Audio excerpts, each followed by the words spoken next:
جیسا کہ آپ سب لوگ جانتے ہیں کہ پاکستان کے مشہور کرکٹر شاہد افریدی نے اپنی بیٹی کی شادی شہنشاہ کے ساتھ کی۔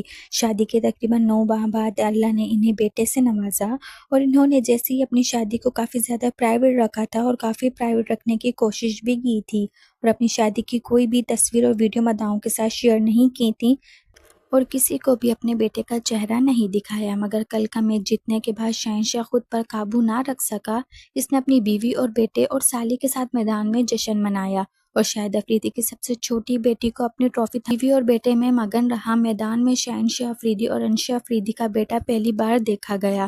تمام لوگ تو شاکڈ ہی رہ گئے، دونوں کا بیٹا تو چاند کا ٹکڑا نکلا اور اتنا حسین لگ رہا تھا جیسے کوئی 14ویں کا چاند نکل آیا، جیسے کسی انگریز کا بیٹا ہو۔ اور شہنشاہ افریدی کے بیٹے علی یار نے تو پورے سوشل میڈیا پر کل سے دھوم مچا رکھی ہے۔ ہر طرف صرف اور صرف علی یار کے بارے میں بات کی جا رہی ہے۔ علی یار کے بے شمار تصاویر اور ویڈیوز بھی وائرل ہو رہی ہیں۔ مگر آپ لوگ کو شہنشاہ افریدی اور انشا افریدی کا بیٹا کیسا لگا؟ کامنٹ سیکشن میں ضرور بتائیے گا۔ اپنا ڈھیر سارا خیال رکھیے گا۔ اللہ حافظ۔